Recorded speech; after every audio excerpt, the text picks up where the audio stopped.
La prima volta di Bogues e Cannas, Mara Calagonis saluta il 2022 tra le voci dei tenori e il suono delle launeddas, i balli della tradizione, in una 3 giorni che ha messo insieme tutta la comunità.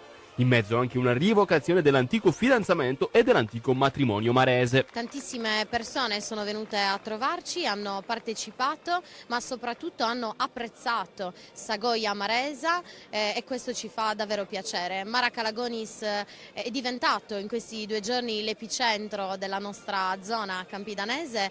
Abbiamo aperto le porte delle case campidanesi con gioielli, costumi, dolci, quindi tradizione ma anche innovazione. Il trasferimento del corredo, il corteo sino alla chiesa, per poi procedere alla consegna delle chiavi, poi i canti e i balli nel cortile di una delle diverse case campidanesi che hanno aperto le porte al paese. Ed eccoci qua adesso per chiudere questa bellissima esperienza di 3 giorni. La prima edizione è stata molto dura, però siamo tutti stanchi, io ci ho perso anche la voce, però siamo tutti anche soddisfatti e felici.